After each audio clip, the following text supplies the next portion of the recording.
I'm going to start this video off with two YouTube videos that I was just watching.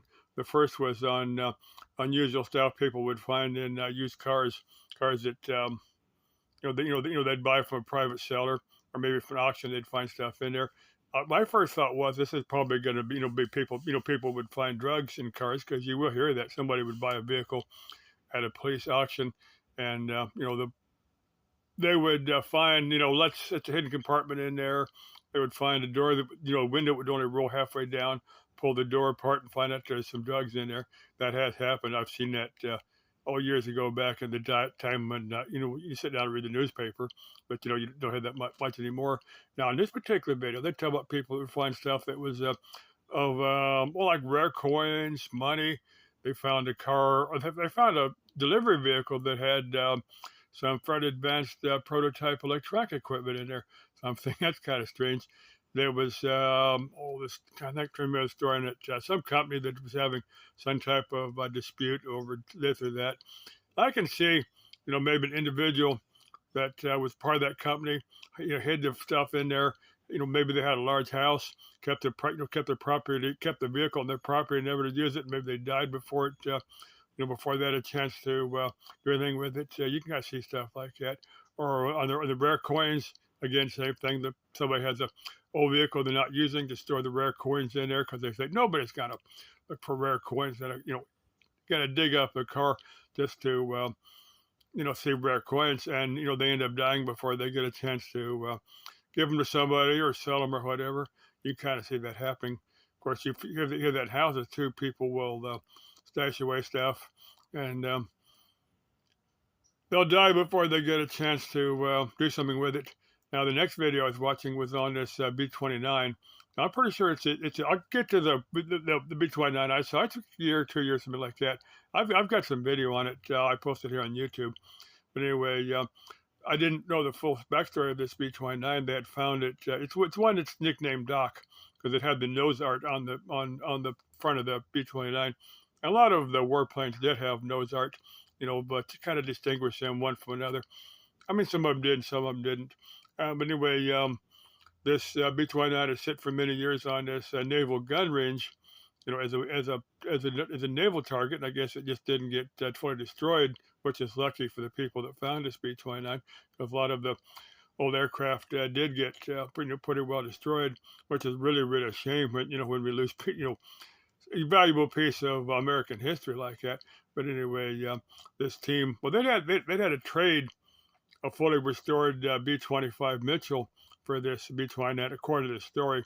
That's just what they're saying. They once they did that, they took possession of this B-29 and restored it. I guess it required quite a bit of work. Now, the way this started for me, I was over at Sam's Club, and I heard an aircraft backfiring real badly. I looked up overhead. It was a four-engine World War II bomber. I could recognize it was a B-29. I saw it flying over and said, man, that's cool. I'm going to see where that thing went. I said, it's got to have been, because the angle was just right that it was gone up, headed over toward the, Goodyear Airport. So I said, I bet that's where it landed at. I went over there and talked to some people, and I said, yeah, this thing's been flying around for a few days, and for some reason I just missed it. How a B-29 had been flying around for 2 or 3 days, and I just never saw it as beyond me. But anyway, I made my way to the, as far as I could get to the runway, because they've, after 9/11, they've closed a lot of used to be able to just, to get onto the runway over there, but after 9/11, they've increased their security quite a bit because they worried about somebody, even a small light general aviation aircraft. They're worried about people, taking possession of a plane or flying it into something. But this B-29, I saw from outside. It was a $10 tour. And I just wished I'd dug up the $10 to take the tour. You can walk inside, see all the restored equipment from that time period. I'm pretty sure they'll let you video from inside. If it ever shows up here again, yeah, I'm gonna lay out the $10 and take the tour. Anyway, that's the next thing I'm gonna cover for. I'm gonna cover for Jeepsy one more time, and then I'm gonna try my best to. Not trying to be mean to her, but trying to forget I ever knew her. But I don't think I can do that.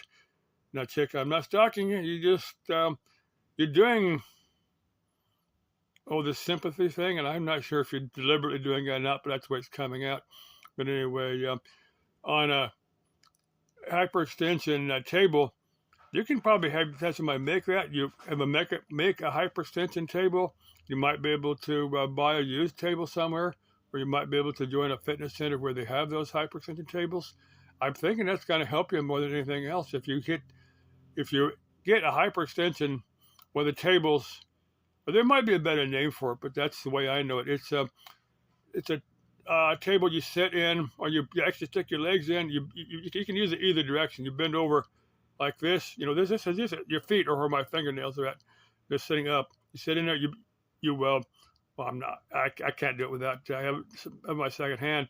Anyway, your best bet is to talk to a doctor that's there's a name for that type of doctor. I don't remember what it is, but anyway, a doctor that's an expert in that type of exercise, and tell them that you're interested in strengthening your lower back. And I think that'll probably help you more than anything else if you do those back strength exercises.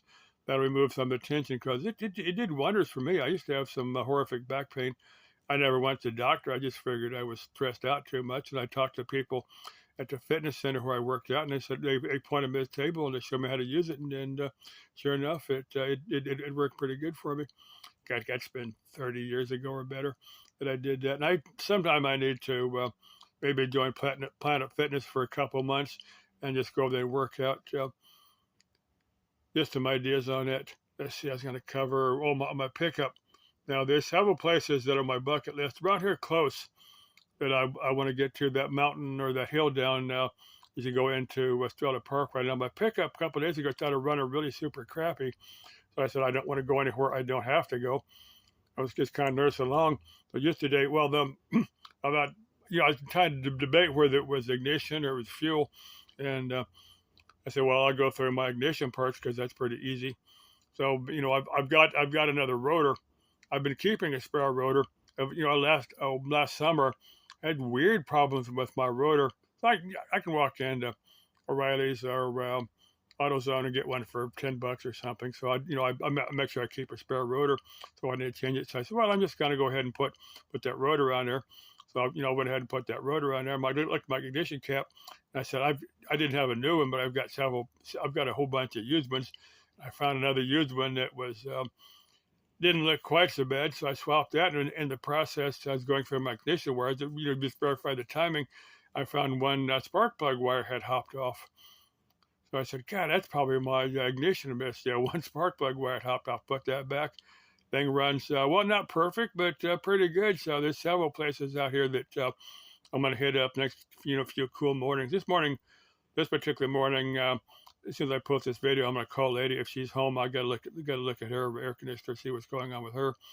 But now it rained overnight. If the next night that it rains and I don't have anything to do the next morning, I'll probably be getting my ass up to the White Tanks Park, see if I can catch that waterfall, and see if I can hike back there to catch the waterfall, an actual waterfall there.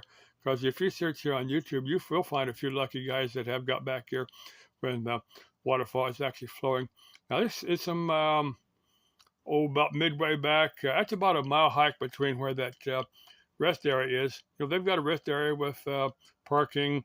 It's got the bathrooms there and the information center, that type of thing. They've got that there. And it's about a mile. It's paved about 3/4 of the way, blacktopped. The trail back there, and there's signs out there that says you'll stay on the trail. Don't wander off because you're destroying native land, stuff like that. But anyway, there's some hieroglyphs or petroglyphs back there midway. I'm gonna try to get those, and there's several interesting things midway back there that I'll try to take my time and get them on video. So that's been on my bucket list. I did it about a little over a year ago. And I'll definitely hit it up again after it rains for a little bit. They have some lady with or without a minivan full of kiddos who wants me to go with her, but to do that hike. Hey, let me know. I'd be glad to do that. Another chick that was watching me yesterday. I don't know if I was misreading her or she's just a bit curious. I'm really, really bad at misreading ladies. There's one that. Swear to God, I thought she was coming on to me. And I've told this story a bunch of times. This is 3 or 4 years ago. I thought she's just a super friendly chick.